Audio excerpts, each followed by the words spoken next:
They say cheese gives you bad dreams, but no piece of gorgonzola ever disturbed my nights like Philip Hinchcliffe, the bubble-wrapped hand of Noah, the grunting of the peaking homunculus, the smoky fingers of Sutek's servant. Bring Sutek's gift of death to all humanity.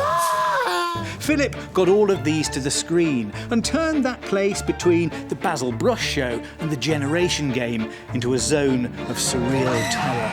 Are you ready to meet the Nightmare Man? Of course you are.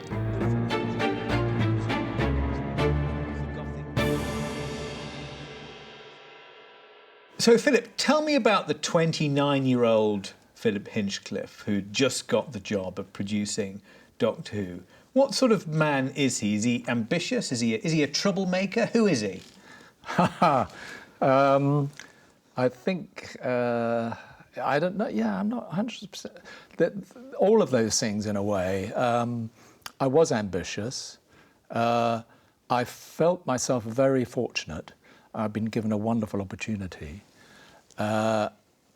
After I'd arrived at the BBC and found out a little bit about the culture and how it worked and all the rest of it, I felt, because I was sort of this outlaw from ITV, there didn't seem to be anybody on staff, if you like that. And so I felt I was a little bit of an outsider, a bit of a maverick, who could sort of pretend for a while, oh, this is the way you do it, but, you know, actually I'd like to do this, you know. So a bit of all those things, yeah. So you had a bit of the hardness of commercial television? No, not at all, no. I mean, people in commercial television are just the same as people at the BBC. Maybe it was perceived as a more commercial and therefore brash environment, but actually the programme makers, you know, all the same. No, that was something inside me, really, wanting to get on. You're also a fairly recent Cambridge graduate as well. I'd done my hard years in Lou Grade's coal mines at Elstree Studios, you know, reading thousands of scripts that would never get made, and but no, I learnt how to be a script editor. I learnt how to read a script and evaluate writers. I learnt about agents, formed relationships. So it was a very good introduction to the industry. It just was really the wrong company for me, because I really was interested in drama and drama series, and they were kind of wrapped up. You know, there was a guy called Cecil Clarke who did the one-offs, and you know, when I suggested you know, something by a new writer called David Hare, or you know, could we commission this writer you haven't heard of, but he's called Colin Welland and he's just done this, you know, that didn't cut the ice. So I was very frustrated, and I was doing sort of looking after children's things and sitcom things, which I was not very good at. I remember turning down on the buses. Yeah, history could have been very different, couldn't it, if you got on that one? But actually, probably it was a good thing it found its birth where it did, because they made a great job of it. But what did that university experience give you? I'm thinking that you were part of that generation. You know, Howard Jacobson, the novelist, was a contemporary of yours. Clive James and Jermaine Greer were there. Well, Clive James was in the same college as me, but he was a luminary, because he was a postgrad.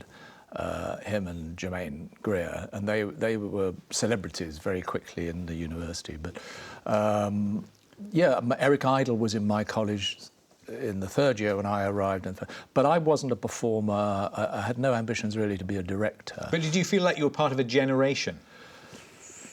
Sort of, yes, but I wasn't at all connected with Footlights or anything like that. So I think looking back, I can see I was, you know, and I've got contemporaries from university that I are still my very best friends. So we know we are a generation, and my daughter married the daughter of a, you know, politician of my generation. So as I get older, I kind of feel more of that, but I didn't think at the time, I was aware of that, you know, Eric Idle was there, Peter Cook had been at my college a few years before, but they had talents that I didn't have. But I thought, well, maybe I'll make it as a writer in some way or whatever. And then I kind of became aware of television, possibilities of that. And I think what it gave me, the academic side was reading a lot and having I think I had an innate sense of story and storytelling. I was quite precocious reader, you know, as a kid,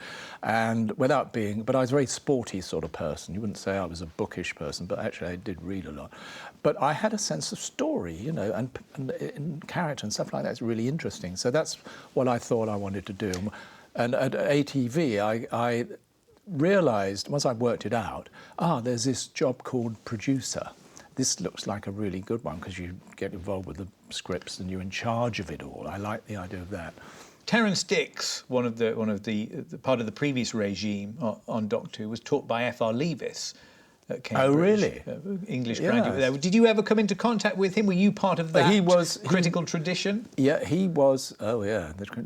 He was sort of one of the star lecturers. I think he was there in my first year, and I think I went to some of his lectures. Yeah.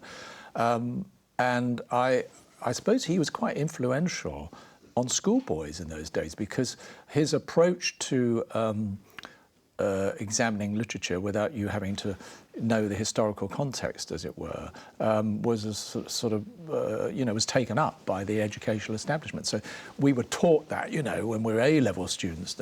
I analysed a poem for my scholarship paper. I still don't know who wrote it, but, you know, must have done brilliantly. You know, so I'd learned how to do Leavis. Later in life, I didn't agree with him at all. I certainly didn't agree with his great tradition. Well, this is the interesting thing because, one of the things you do as producer of Doctor Who is raid the popular culture that Leavis despised. Leavis didn't want people to read The Phantom of the Opera or Sherlock Holmes. Yeah, he wanted to any of the things that you No, made. he wanted you to read boring writers like D.H. Lawrence and Joseph Conrad, with terrible stylists. I mean, they're great novelists, but, you know, he got it wrong, let's be honest. But, of course, when you're a 19-year-old undergrad, you don't know that. You know, you're starstruck, really, in the academics. I mean, I remember Williams, what was his name? Raymond Williams. Raymond Williams was a star. You know, he used to stride around Cambridge and, you know, with these long flowing locks and sort of gowns. And, you know, these people were sort of superhumans, you know, when you were a little undergrad. And so you lapped up all their theories and all the rest of it. And it takes you a while. It wasn't until I became a script editor and then a writer myself and a producer that I began to realise that that writers, you know, things like structure, what point of view, what the technical problems of writing, they don't talk about that, but actually that's the essence of being a writer. So you learnt that whilst working on Crossroads, not in the seminar room with F.R. Leavis? Well, not necessarily Crossroads, but you pick it up, yeah. What did you want to reform about Barry Letts's Doctor Who? Reform is a very strong word. Transform. Adjust. I don't think I wanted to... Well, I don't know, yeah. I mean, I was, and this is absolutely, me being honest, very grateful to Barry. He was a gentleman to me in every respect and gave me enormous help. And I sort of, you know, tagged along like a little doggy, you know, lapping it all up. Because I had to learn not only how to produce a programme, because I'd only ever been a sort of an associate producer, and I didn't come up through the production ranks. I was a sort of script editor, you know, you had to learn the mechanics as well.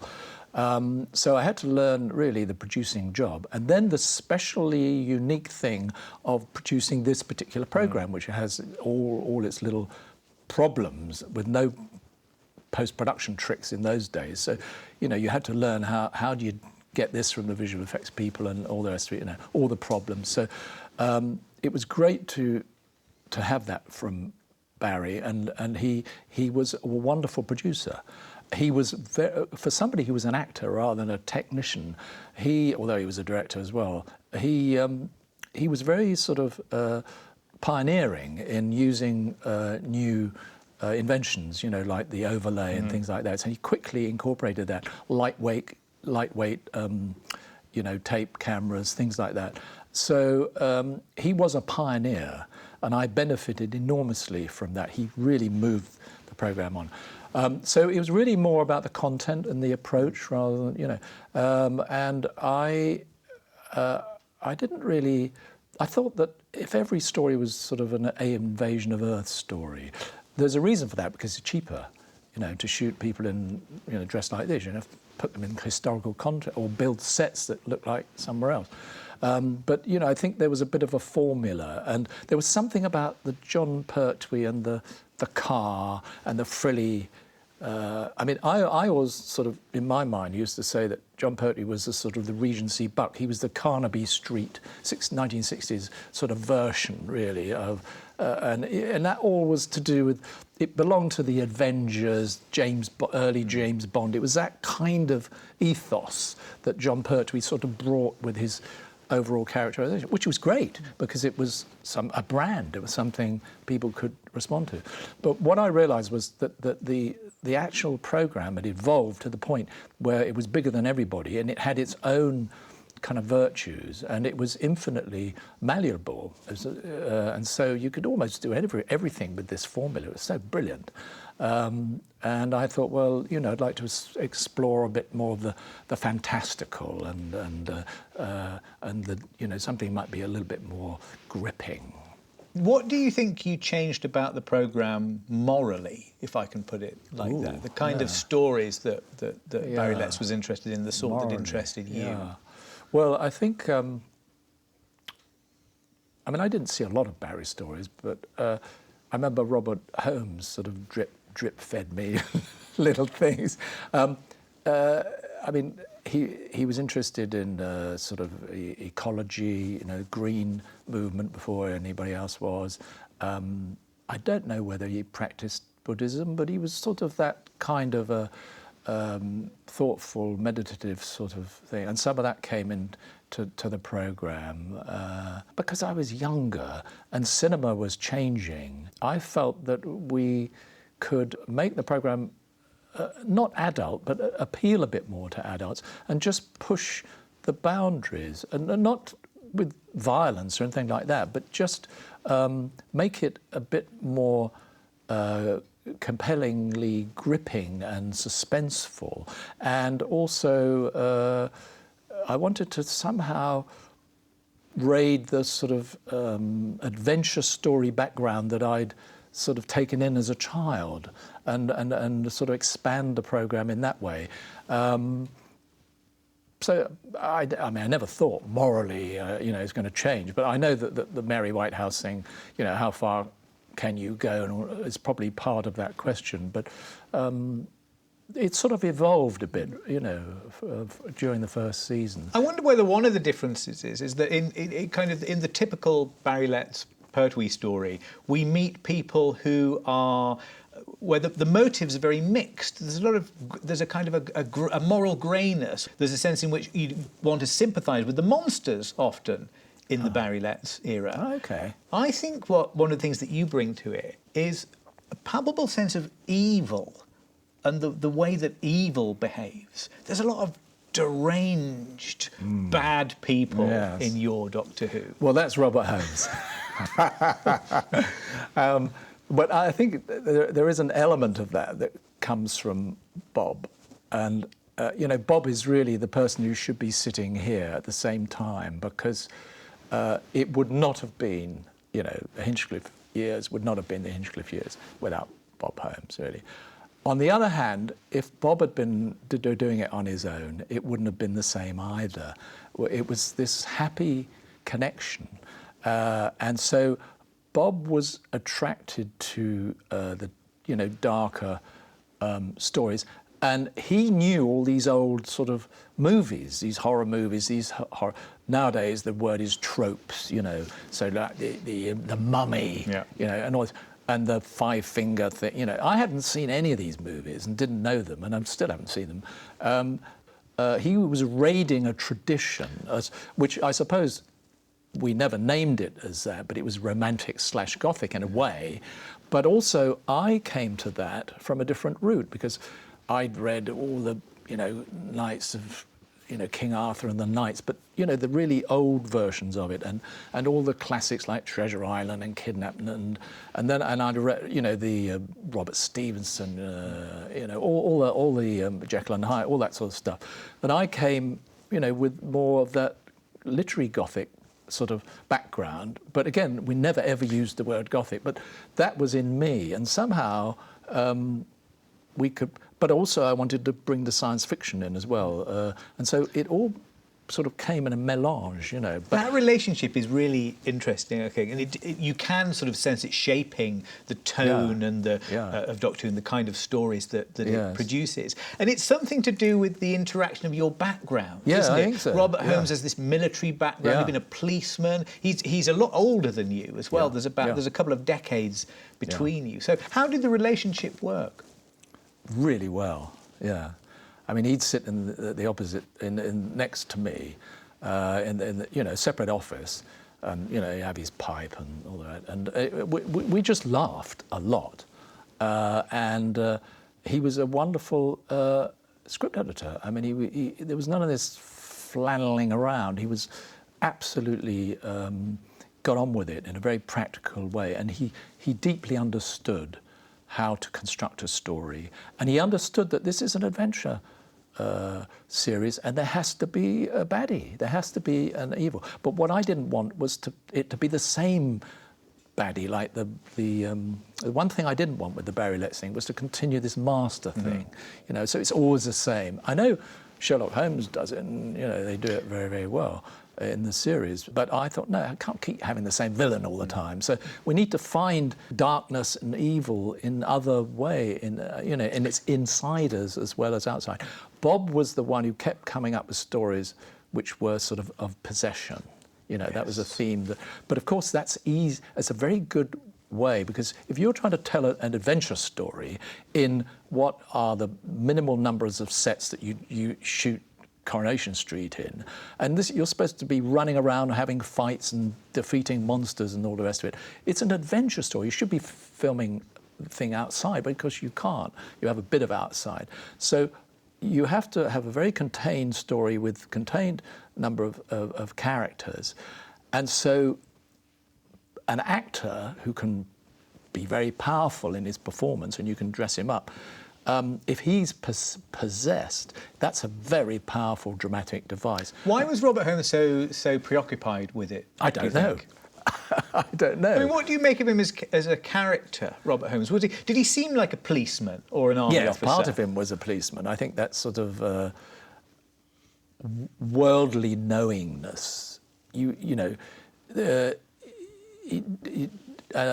also sort of very. I don't know how to put this really, very practical, prosaic sort of,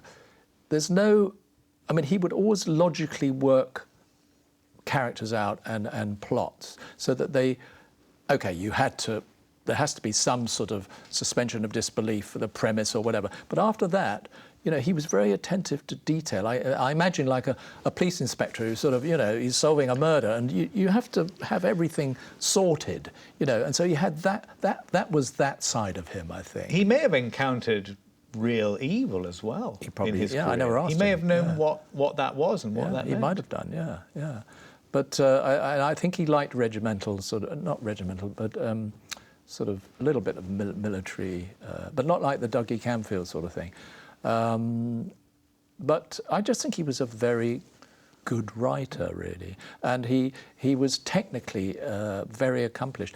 But he had a strain in him, which I think comes out best of all in Talons of Weng Chiang, but it's there in all his scripts, where he always goes a little bit too far. He did this. He always got Barry Letts into trouble with his scripts. They just went a bit too far. With plastic-faced policemen and suffocating daffodils. Exactly, and I think I reined that side of Bob back, but somehow managed to harness all the rest of it. How did you negotiate those boundaries? I mean, there's an example that I think that you've spoken of before about the Ark in Space, where there's a scene in which Noah is begging for death. Keep back! Don't touch me! No. Keep back, I said! The Doctor and Vira just watch him disappear behind a door, and there was some debate about that. Well, that's a good example, because I was still, quite early on in the job, but Bob was doing what any good writer would do, is that once he's invented the story and the plot and the characters, you take it as far as you can. Not in a sort of sensational way, but the logic of it. Well, here's a guy. This is the situation he's arrived in. So you dramatise that situation. What I didn't realise was how powerful an actor's performance can be. So on the page, yeah, it it looked looked okay on the page, and then I thought, no, that's a bit too serious for the kids. Were you on the studio floor for that scene, or did you see it afterwards? You watch it in the gallery while it's being. But I would have seen it earlier in the day, and in fact, I might have even done it at rehearsals. No, I think it was afterwards. It was when it was edited together. I realised that it was too much. Yeah. Is there I thought as it was being recorded, I thought, I think this is a little bit over the top, a bit too much, and so I knew that we might need to take it down. I know, in a way, this has become the canonical example of this kind of argument. And I note that it's sort of very early on your time on Doctor Who. And I wonder whether that's because you instantly sussed out what those borders were, or whether, as time moved on, you got a bit more permissive about what should be allowed. Do you think I was more permissive later on? I think as you go... Yeah, I do. Blood dripping from the wrist of a ventriloquist's dummy. For me, as a child watching, the most alarming moment in your era of Doctor Who is in The Seeds of Doom, where there's a guy chained to a bed. What's happening? You're changing into a plant, Keeler. You're privileged. Think of it, a marvellous new species of plant. That was another one that worried me. Yeah, I think we might have trimmed that one a bit, actually. And a butler is there. Mr. Keeler, try not to distress yourself. Mr. Chase ordered this meal for you, sir. Feeding him raw meat. That was very. Yeah, that was. Well, yes, you see, and that was Bob's letting that go in the script, you know, and suddenly me. I was very much involved in the scripting process, but again, it's when you see it played out, it's a bit worse than on the page. I'm glad you did it, but I'm also thinking that that maybe in that moment, whether or not it was the right judgment in that moment. I'm glad it's there on the record. Yes, there wasn't really a consistency through that story. It was an odd story, and in the early stages, they were struggling with the scripts. And one of my big things that I changed was to ramp up the cliffhangers, the power of the cliffhangers. That was one of my big mantras. And I managed to I would always do that. I mean, for example, there wasn't a cliffhanger in Android where Sarah Jane's face, you know, falls up. You see, the real Sarah wasn't wearing a scarf. What have you done with Sarah? Where is the real Sarah?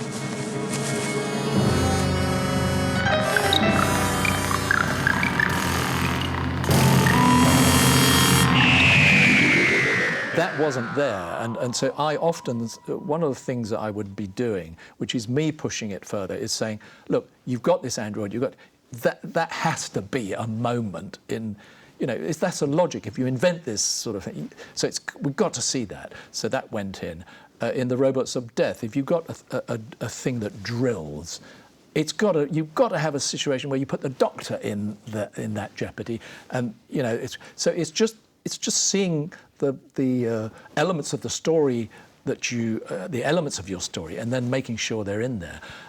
And I think Bob was pretty good at this, but I used to sort of push him a bit more on these cliffhangers. And the imagery is so amazingly intense. Yes. I mean, but just to finish the thing, so on Seeds of Doom, I said, look, this is all these, you know, it's not really getting anywhere with this villain and how we're going to kill him. And I said, well, why can't you invent a sort of compost type thing? And we could do that in the studio. So it was your twisted mind behind that scene, was it? Yeah, and I said to Roger Murray, was it Roger Murray? I think it was.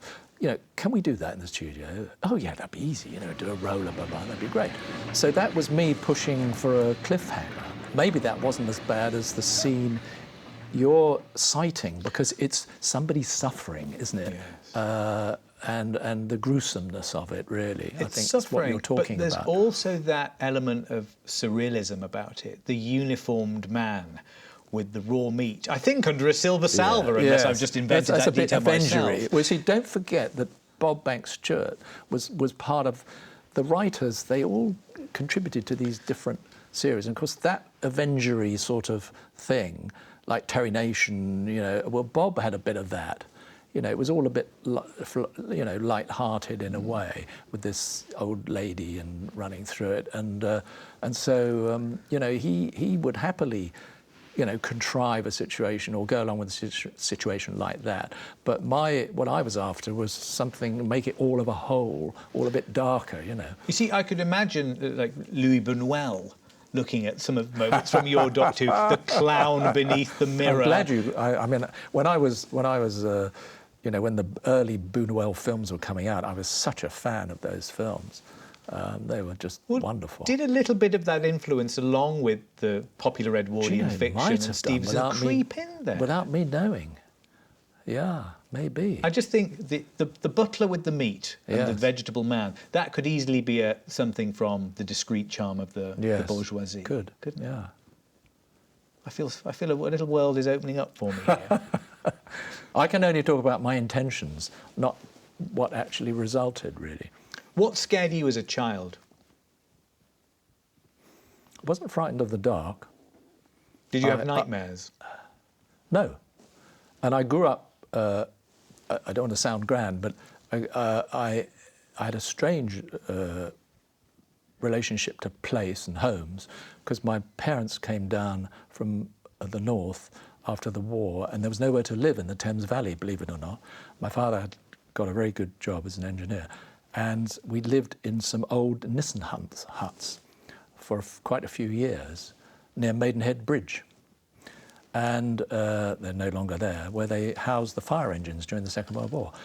And then we moved to this grand house in Taplow Village, where my main room was a wonderful wood-panelled main room with a beautiful terrace and veranda and wonderful garden, stag's heads on the wall and all this. And my bedroom had a big magnolia tree outside it, and it would knock against the window, just like Wuthering Heights every night, and it didn't scare me at all. I mean, I grew up in these big, and funnily enough, I bought a house like that. So there must be something in what you get used to, oak-panelled rooms. I love oak-panelled rooms. And so that sort of stuff didn't frighten me. I would be out in the woods, I'd be in a garden, I'd be up trees at night time, wouldn't worry me at all.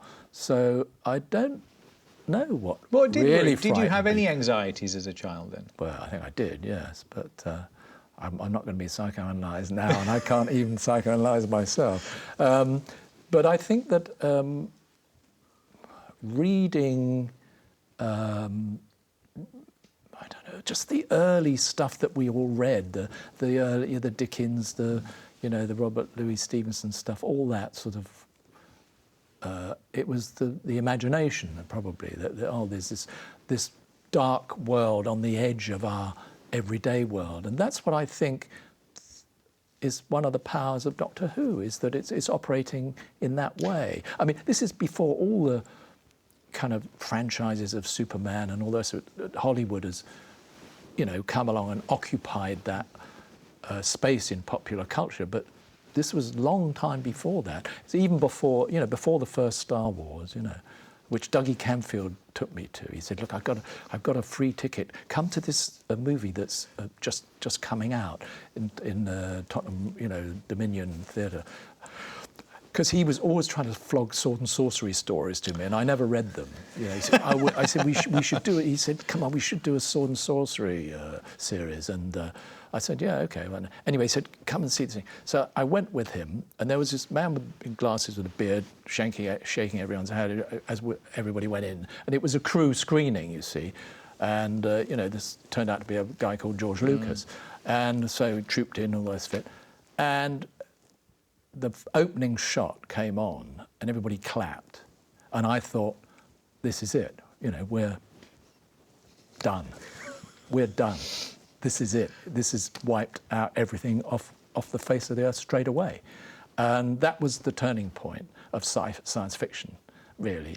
Did that inform your decision to make an exit from science fiction? No, not at all. No, because I think we were making, my take on it is this is a very eccentric English take on a certain sort of body of literature or popular culture, and we do it in our own little English way.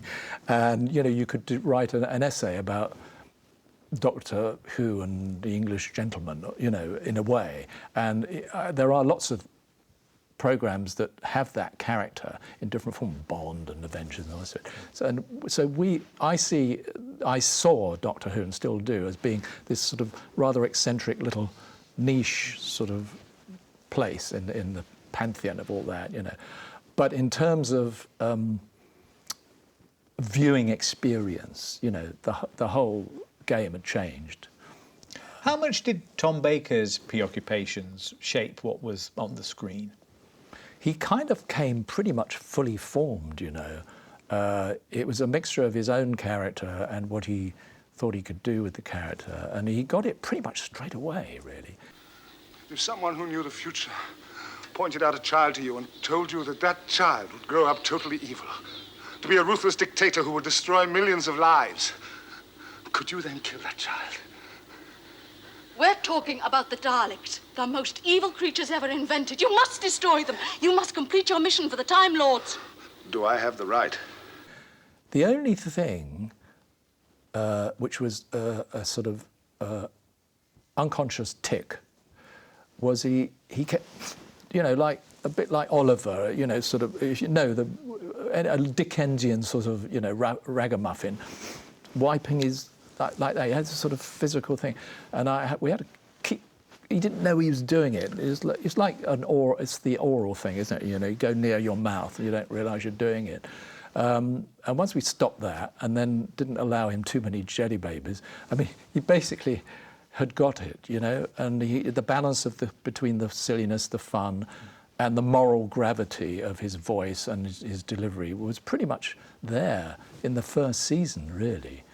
And so it was really a question of just enthusing him and letting him feel that he shared ownership of what we were doing. Not that he really contributed to stories or whatever, but I always talked to him before each season when Bob and I will be cooking up stories or story ideas, and always tell Tom very early on, we're thinking of something like this.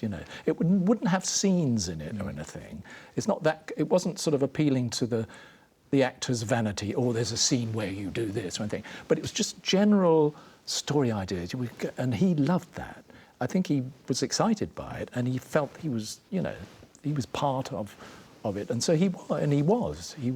So I always kept him on board and involved, Do you remember? And he was never allowed to change a single word of the scripts. And he tried, because he came up with lots of ideas. And now and again, a director would say, "Yeah, I think that's okay," and they'd check it with me. But there was discipline. We had discipline on the show, gentle discipline. There was, the script was a script. Do you remember meeting him for the first time? Because I think you were there at the dinner where he was, where his arrival in Doctor Who was marked. You and Barry Letts. Yeah, it would have been during the when they were prepping Robot, and maybe coming along for his sort of costume, because I was involved in that. So maybe that would probably be the first time with Jim Atchison and Barry Letts, probably, but I can't really remember, to be honest. So right at the beginning, in that handover period, when Barry Letts and Terence were doing Robot, you were making a contribution to that because of what would lie ahead. Yes, I had this idea that I don't know whether somebody had told me this or whether it was something they told me afterwards, that because I never watched television at university, but there was something about students latching onto the programme. And I went back to the Sidney Newman phrase of the cosmic hobo. And I think that's where and I said hobo, bohemian. And immediately Jim Atchison, thought of the Toulouse-Lautrec poster, I suppose, and all the rest of it. And it kind of came from that. And I think Tom loved the idea of a scarf because it's a prop. You know, all actors love props. They can do things with them, you know. So it sort of evolved like that. So was he like a late 19th century bohemian student, or was he was he a sort of 70s student who might have been on a sit-in at the both, LSE? Probably. No, I don't know. That's too mini, you know. I mean, he's got to save the human race, not, you know, protest about Greens. You know, he's on a... I used to use this phrase, which meant nothing, really. But, because now and again, Tom would sort of, you know, talk early on, actually, about his character. Well, you know, I'm not really human, am I? You know, and I said, no. I said, there's a sort of an Olympian detachment about the character. Well, what does that mean? I don't know. But it meant something to Tom, because he's not human. And if I have any criticism of the modern Who, which I think has been a fantastic achievement to bring it back and do it the way it's been done since Russell brought it back, is that sometimes some of those Whos are a bit too human.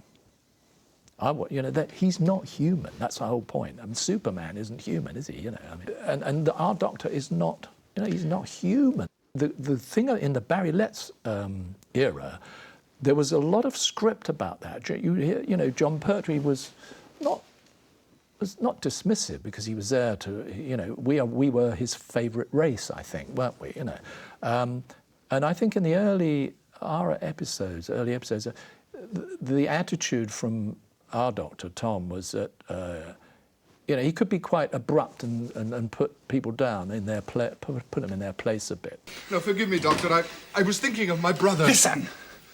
What's walking about out there is no longer your brother. It is simply an animated human cadaver, animated by Sutek. Do you understand? And if Sutek succeeds in freeing himself, the consequences will be incalculable. Stay here! We kept the idea that he wasn't human, you know. But now we've got doctors saying, you know, they know when the buses run in Halifax and things like that. I mean, it's just sort of, where's it gone? There's a kind of coldness to there has Tom's to be. Doctor. Yeah, there has to be, because it's the ultimate evil is what he's dealing with. Like when he's with all of those scientists on that base in the Seeds of Doom, and one of them is suffering from this terrible injury. Yes, he says, the old Scott he says, you must help yourself. Yeah. And refuses to participate in this amputation that he's wants them to perform. So was it important to you to find those moments when the Doctor would not be a reassuring figure? Yes, I think, you had to keep that side of his character in view, yeah. And what about Tom? Did he rebel against you? No. Ever? No. The only thing was when Liz left, he said, do you really think I need a companion? You know, I can talk to myself. Well, of course he could. And he did? Not forever. No, he never rebelled, no. He rebelled against your successor, I think, Graham Williams. I heard that, and I haven't discussed this with Tom. When I next see him, I will ask him. But I think that I can imagine that when I left, and then Bob Holmes left, that Tom was the longest serving member on the show, as it were. And I think probably he felt the burden of the guardianship of what the show was all about. I'm going to ask him when I next see him. But that would explain why he might have become a little bit more proprietorial about the whole thing, which might have been the way he was. I don't know, but that would explain it, I think, that, you know, if you feel, you know, you're the man who's really carrying the show, then you're going to throw your weight around a bit, you know. He was very, very grateful to Barry Letts for casting him in that part. He was sort of living in shabby gentility, and maybe not too genteel, actually, when he got that job. Did he transfer that gratitude and loyalty to you? Well, I don't think I deserved gratitude for it. I mean, he was cast on his own merits, and he immediately rose to the task, and so he was a great asset, and he needed to know that he was, and that it was you know, being a success, which, you know, went every year. The ratings went up, and we had, you know, good reaction generally, really. How soon did you work out what could and what couldn't be achieved on Doctor Who? Pretty early on, because we made a few mistakes. Although, having said that, we were still making mistakes, right to the very end. But you couldn't make too many demands on the visual effects, because we had to make them work in real time, really, unless we did a bit of filming before. We had no visual post-production, apart from assembling in an edit. So there were no tricks you could add afterwards. And so if it didn't work, on the night, as it were, it didn't work. So that was the biggest lesson. Was it agony, that sometimes? I'm thinking of a story like Terror of the Zygons, which has some of the most plausible and revolting monsters ever put on a screen anywhere, I would say. And then, at the climax, you have a special effects shot that just can't quite be done. Well, I think that was my inexperience. Not unless you were a stop frame expert and you knew all about the Harryhausen movies and how long they take to do and all the rest of it. If I'd been more experienced, I would have argued and said, I don't think you can do this. Well, they were right, say, yeah, we can do it. But I had one notion of what the standard would be, and they had another practical notion of what they could do in the time, and it didn't match with the studio either, which was a problem in those days.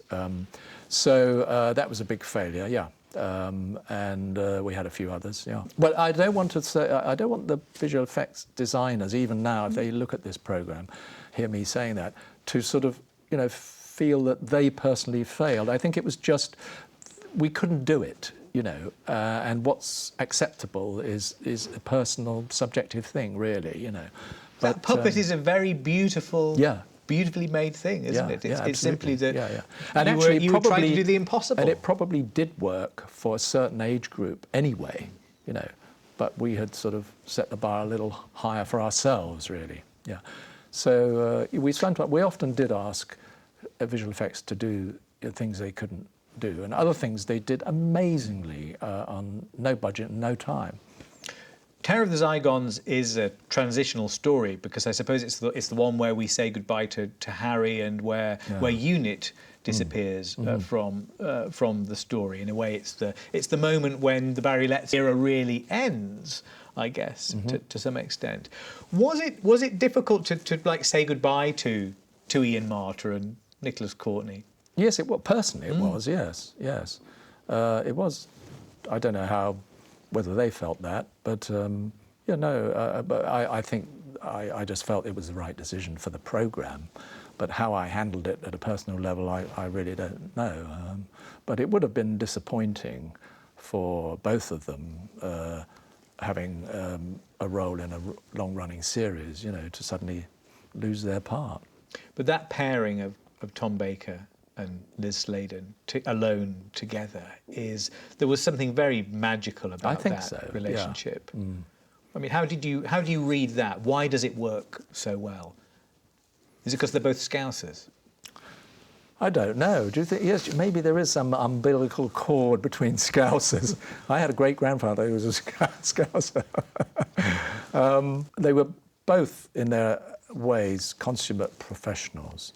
And there's not overt in the way that Russell T Davies did it brilliantly, I think, when he brought the show back. But there isn't so much of an overt kind of affection between Tom's doctor and Liz's, but it's there, and I think they just got it right. You have certain moments when you feel this connection, how much they care about each other, not just in a sort of superficial way, and I just think that Liz was so brilliant. I mean, she played, if you like, the perils of Pauline, in 50,000 different ways, but she always drew you in to the situation, and I mean, our shows were not as frantic, as hectic as the modern ones, because they have to tell a story in usually 1 hour, and so it's all bang, bang, bang, bang. Whereas there was more breathing room, really, in our shows, and that's where, you know, that relationship stuff with Liz and Tom on screen, anyway, you know, I think brought something really special to the show. I wonder whether part of it isn't something to do with the coldness of the Doctor's attitude to, in a way, everybody else in the universe. It's like Sarah is the only person in the universe who he really loves. Well, I don't know about that.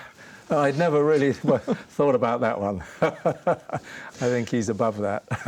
So you said that that Tom was suggesting that he could do this as a solo act, and in fact, that happened in The Deadly Assassin. It happens more or less at the beginning of The Face of Evil, when he's actually talking to us into the camera, direct address, breaking the fourth wall. Yeah. Were you tempted to extend that experiment any further? No. So what about Leela then, as a character? Well, fun enough, following on from what you talked about, Tom's sort of aloofness or coldness, you know, about being a Time Lord, not a human, in a way puts me in mind, and did at the time, of Professor Higgins, you know, and his experiment with Eliza Doolittle. And I had a story idea, basically, which had been kicking around for a long time, but we hadn't incorporated it into any of our seasons, which was that we would have a new companion, and the relationship would be more like that.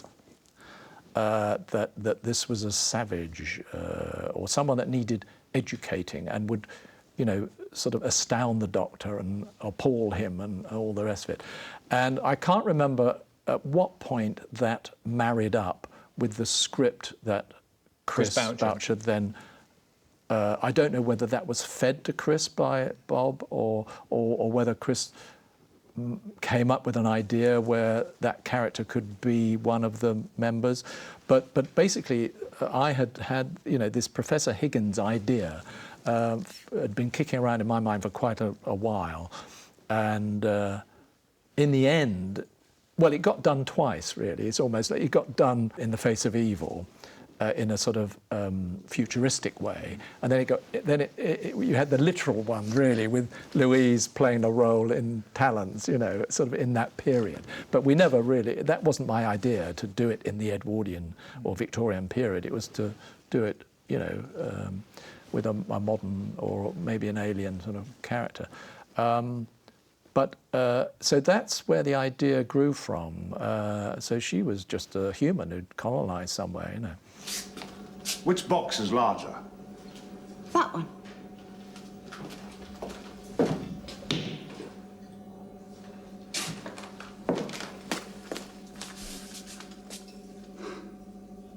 Now which is larger? That one. But it looks smaller. Well, that's because it's further away. Exactly. If you could keep that exactly that distance away and have it here, the large one would fit inside a small one. That's silly. There's such wit and clarity to Louise Jameson's performance as Leela. It's so funny as well as being sympathetic, and all of those other things too. She seemed a bit more of a sort of mature woman in a way, just physically and just the way she came across compared. I mean, Liz Sladen in the Barry Letts era was meant to be a sort of modern young journalist, probing, you know, and all the rest of it. But she was dressed in trousers and all. She dressed as Andy Pandy sometimes, yeah, and sometimes didn't she? and so any of that sort of side of her was, I'm not saying it wasn't there, because it was. She had little romances with Italian princes and things like that, you know, but it sort of wasn't, you know, really there in the foreground like it has been in the modern series, and you know, I think it's worked very well the way it's been handled that way. So that was a shock, because we suddenly had a real woman, you know, and then the costume being more skimpy than I imagined. What did you envisage? Well, something not quite as skimpy. And so we lengthened it a bit, but, you know, I mean, Louise had legs and that was the end of it. You know, if they've degenerated to savages on this planet, they're going to be dressed like that. So that was all a bit of a shock, but it kind of worked. And you know, I mean, I don't think we cynically played the dad card, you know, but we suddenly noticed that dads were perking up a bit from our, you know, research. So.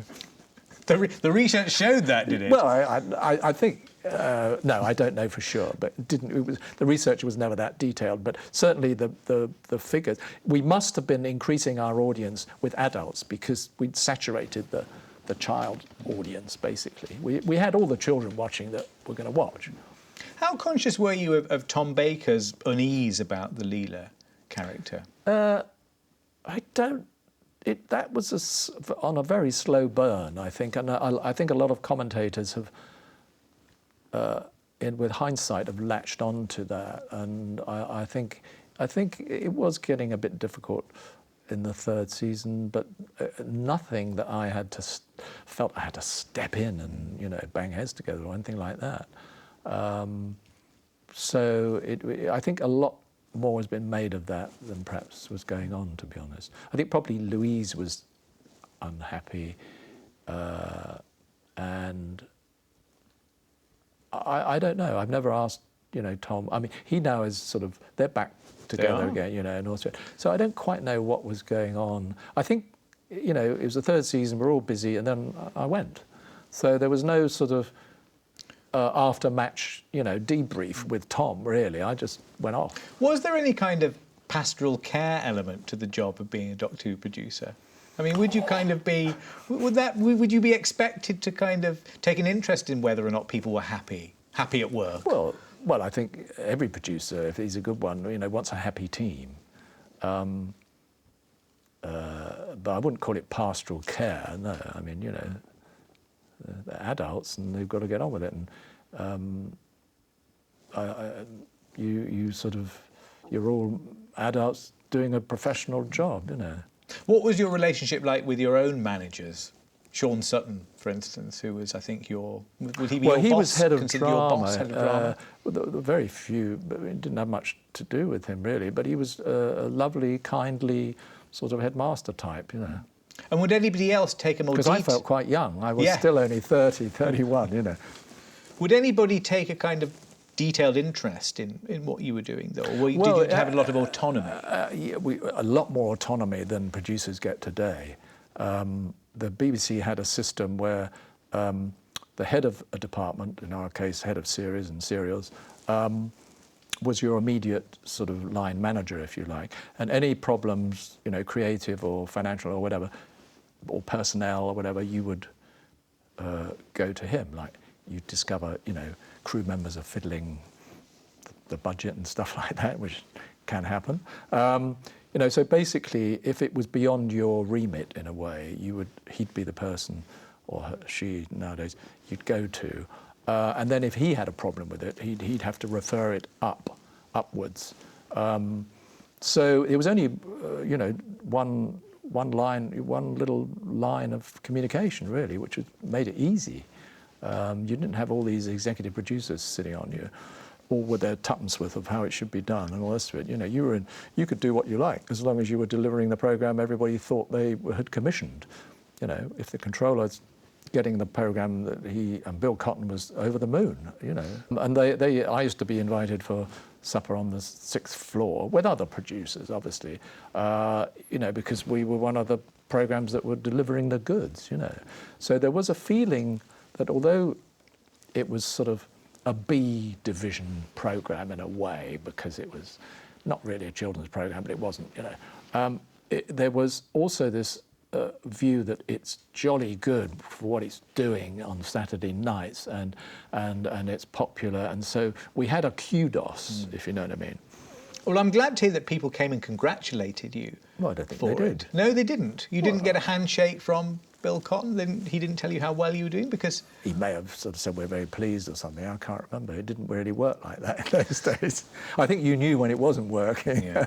There was a thing every week called programme review, and all the heads of the departments of the whole of the BBC television would slag each other's programmes off on this Monday morning review. But no, but also they'd say, well done. If you'd done well, your head of department would come back. I can remember Graham MacDonald coming back to me and saying things like, you know, oh, they thought that had gone a bit too far, or so-and-so and so-and-so might be head of some other department. He really or she really liked, you know, what you did or whatever. I'm sure it's going on now with Line of Duty and Bodyguard, you know. That they're, you know, sort of talking about these things. So, yes, I think Bill Slater came back, and I can't remember any moment, but I would have got feedback, it's going down well, you know, or something like that. Yeah. But you knew it was going well, didn't you? Because it would, I mean, it palpably was. You never really know till it goes out to the audience, and then you're not quite sure. And then when your peers in the business say it's great, oh right, okay, and so it's not as it's a very growing thing. You don't suddenly think, we've done it. It takes you a while to be convinced that it's doing well. I remember when a program I produced, I had the good fortune to produce later in my career, which was Private Schultz, written by the great Jack Pullman, the most wonderful scripts. We had no idea how this would go down. It was such a curate's egg, really. It was a black comedy, you know, starring Nazis in concentration camps and all the rest of it. But we kind of began to get a feel on the floor. You know, the cameramen and the crew, and you know, oh yeah, maybe we're getting this right. But you never really know. It's only when it goes out. You couldn't sense that in the studio then? You sense it, but you daren't believe that you've cracked it. You think, we maybe got bits of it right. And that was our great contribution to those scripts. You know, Bob Chetwynd, the director, and my producing was we cast it so well and got it right and understood what Jack was about and got the tone of the programme right. And, you know, but you never really know. I mean, if everybody knew how their programme was going to be received, you know, we'd all make hits every week, and you can't do that because you can't legislate for the chemistry. And a lot of what we've been talking about is about chemistry, you know, chemistry between producers and script editors and writers and between actors, and, you know, does it all come together? But I am a great believer that if you have you have to have a strong vision of what the programme is that you want. And you have to communicate that vision to all the people on the show. And how would you describe that to people coming on to Doctor Who? I was quite detailed about it. I'm going to take the programme into more, make it more sci-fi, take it into other worlds. We're going to have stronger cliffhangers. We're going to pace it up.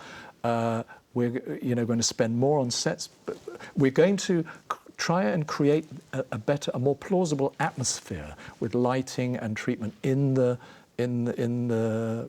programme, and that's what I told my directors right from the off, really. And you have to get them to buy into it. Then you have to get the lighting directors to buy into it, and the sound people. This is what we're trying to do, you know. And the actors, you have to communicate it to them all the time. Keep telling them. It's the old army thing, isn't it?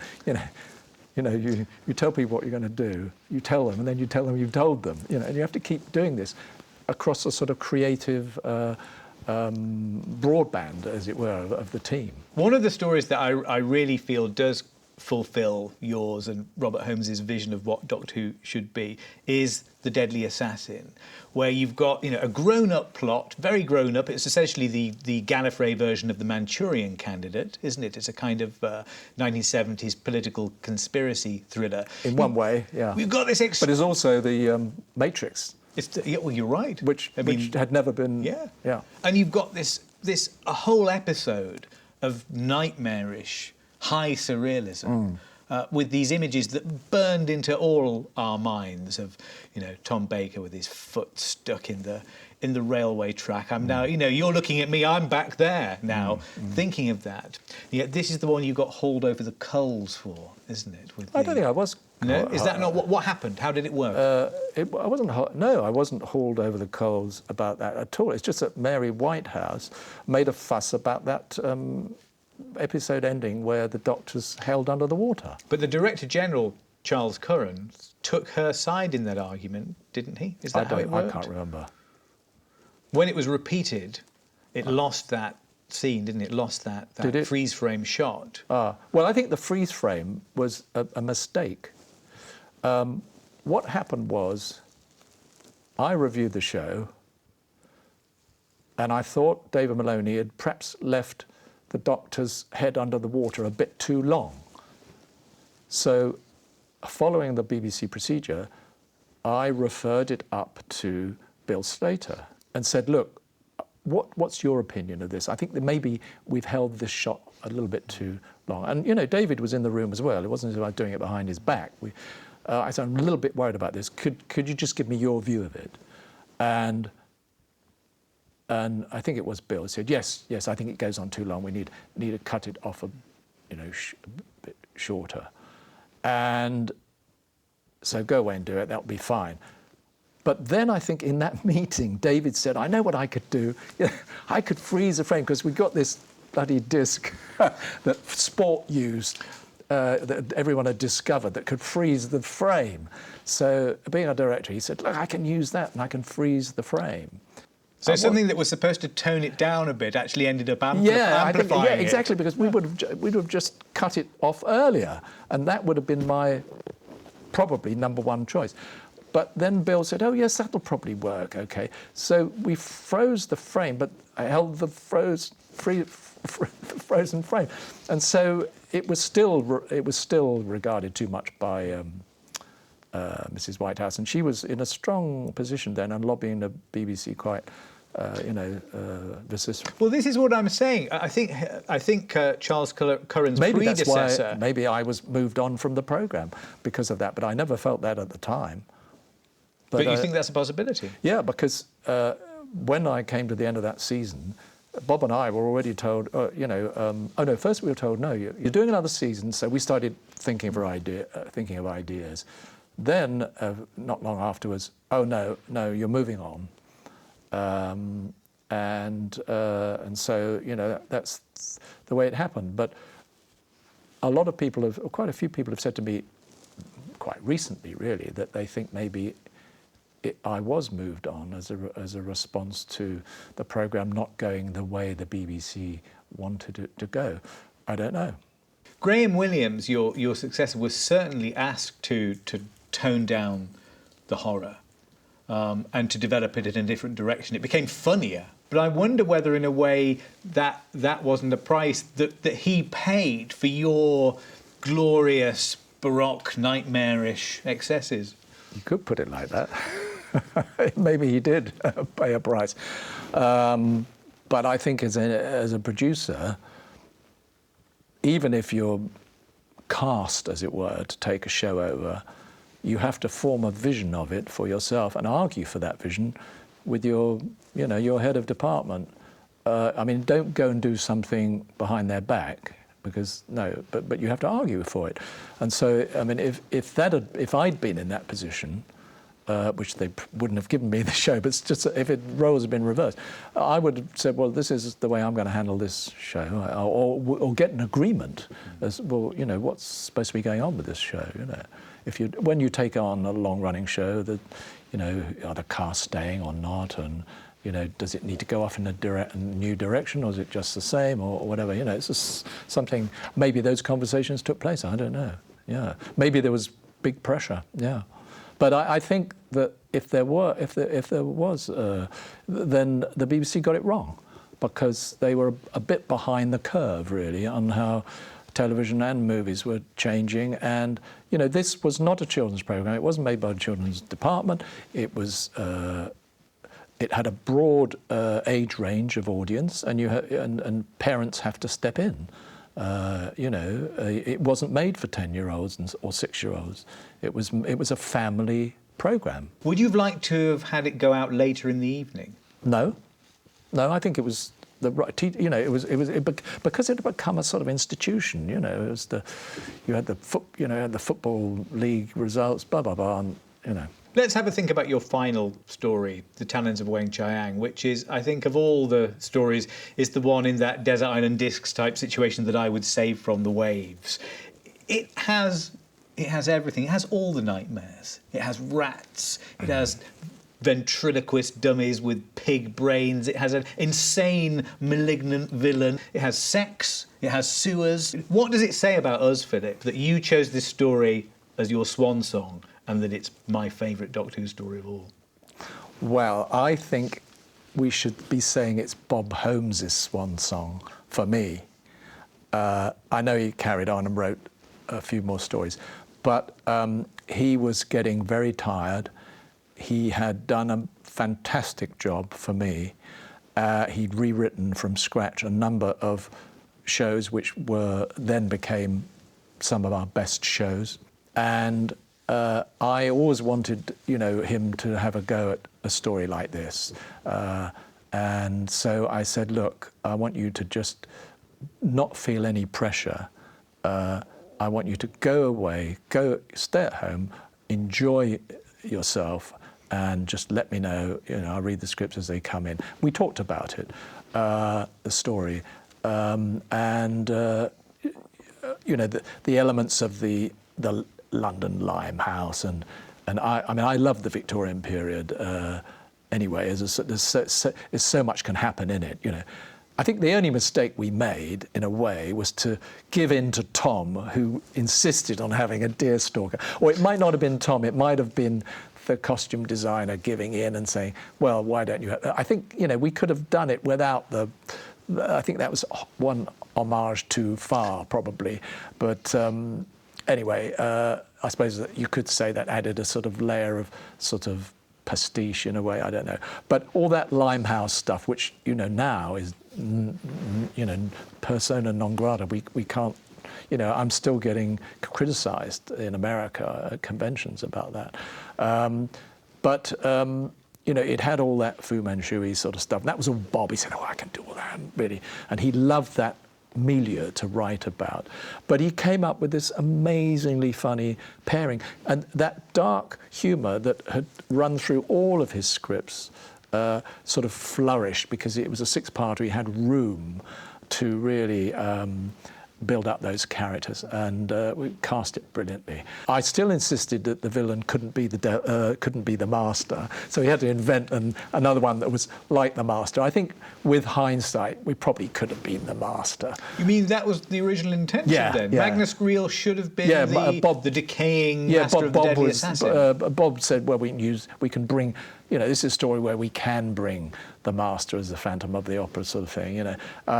I said, no, we've kept him out of it, you know, so he had to invent another one. So I didn't get everything right. But, and I said to him, you know, just, you know, so all these elements were there. And yes, we could do a giant rat. Yes, we could build sewers. I checked all that out, how we would do all that, and film some of the stuff outside, and, you know, saved a bit of money for this show, really. I was very nervous about the denouement, the last scene, the last episode, in a way.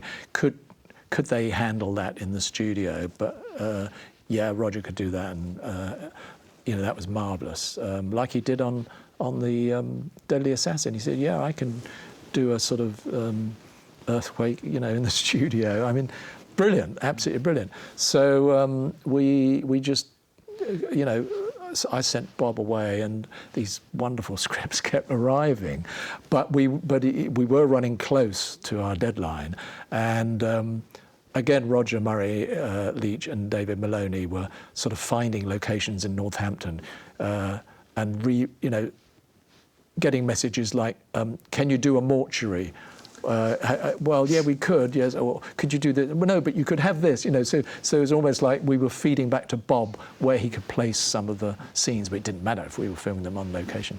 So it got near to the wire, and David was already planning it, but it was a long six-parter. So, and we'd found the theatre where we were using the lightweight video cameras. So it was well planned. show, and it came together, yeah. And we flooded the telephone exchange at the BBC. With all the water because of in the sewer water? Yeah. So incoming calls. During the lunch hour, during the lunch break, Roger Murray Leach got. Can Roger Murray Leach please go to, I don't know, studio whatever it was, 8 I think or 1, and he got there and the water had come out and was seeping through and had put all the telephones out. Are you glad in retrospect that was your finale? Yeah, what a swan song. But I think it was Bob's. It was both our swan songs. I have to give Bob credit. It's the script. It's the comedy in it. Everything in it was sort of. There was so many lovely moments in it, really, and it all hung together. I think.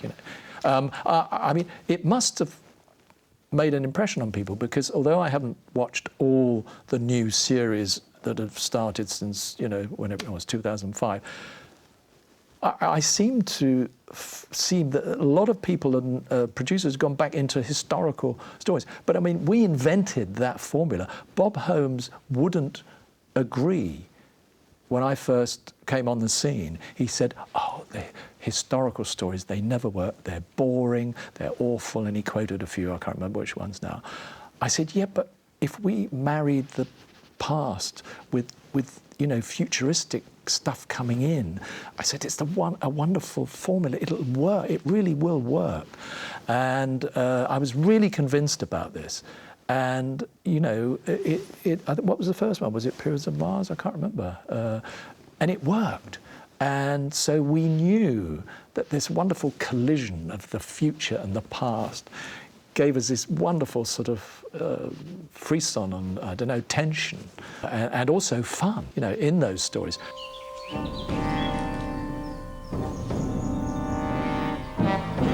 It must be a formula that has worked very well since, because I think other producers have, done Victorians. They've done a Victorian story, they've done this, that and the other. It's now sort of a thing you do, but it was never done like we did it before. Did you see much of Robert Holmes after? Well, he was around because I was doing this police show that I, hardly had time to throw together, but he was still around. Target.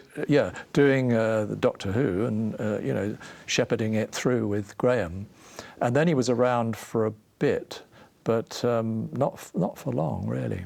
But you stayed. Did you stay friends? Yeah, but we didn't see each other. I was so busy. He was so busy. My feet didn't touch the ground for 5 years from the moment I set foot in the BBC. I can remember, rewriting scripts with people over Easter breaks and not having any holidays, and it was real tough schedule, because you were feeding this monster machine the whole time, like on the studio system.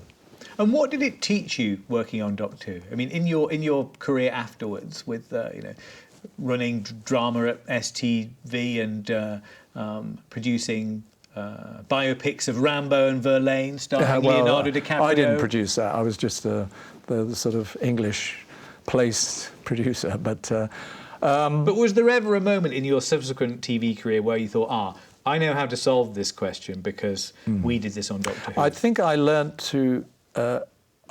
to trust people in my team. I know it sounds rather odd, but you have. It's a collaborative thing. What I learnt was how to. I don't want to sound sort of. Well, this is the way it is. You have to have a vision. You have to be a leader of men. You can be a leader of men in many different ways, different styles. Dougie Camfield loved to be the military man, although he was a softy at heart, But, there are many ways. But you have to be persuasive to get everybody to raise their game and buy into your vision and go that extra mile for you. That's something you learn, you have to do as a producer. I think every producer will know this. So I learnt that, and I learnt a lot more about actors and casting. I still made some mistakes in my career, and casting mistakes going forward, but I learned a hell of a lot. And I also learned how, well, I suppose how, you know, a filming organisation or a broadcasting organisation sort of operates, really. And I think I probably, no, I don't think I did learn that. Later on, I think I realised I wasn't the executive type, but I probably didn't learn it early on. I think I realised how much I loved telling stories and connecting with an audience, you know. And when you catch a clip of one of your Doctor Who's, when you see it, I mean, while you were having your makeup done upstairs in this studio, a bit of Doctor Who flashed up on a clip being shown on afternoon TV. When you catch a glance of it, what does it stir in you now? Well, it's very hard to look at it as a punter. I think like a lot of producers, if I see a scene, it's amazing how you remember most of them, funnily enough. You think, oh yes, we could have done that better if we, you know, oh yes, that was where, you know, you always, you go back into producer mode even when you're watching it's very hard to watch your own program, even these many years later, just as a sort of member of an audience enjoying it. Although I have seen parts of, well, I suppose I have at some point watched, say, Talons of Wang Chiang, and I must say I've enjoyed enjoyed a lot of it, the comedy and just the fact we got so much of it right. But I kind of devalued the program in my mind. I think when I left, I thought, well, okay, that's the B league. You know, now I want to get into the A league. I want to do drama and single plays and single films and stuff like that. And it's only really much later, all these years later, that I kind of look at the program differently now because, well, it sounds a bit grand, but it's kind of entered the canon of television in a way, which I couldn't possibly have imagined. You know, it's just 2.5, nearly 3 years of my life, you know, just in a whirl. And I kind of have to bow to the general view that, you know, it has found its place in sort of television folklore, and, you know, and my era has been a part of that. So I kind of see it like that now, with a bit more detachment. And so, yeah, there is some pride about it, yeah. It's in the canon, Philip. In your last year, in this late period, you've become a Leavesite. Oh, yes. You're in part the canon, of the great yes. tradition. Yes, of but we'll television. be chucked out soon. Thank you very much indeed. Thank you.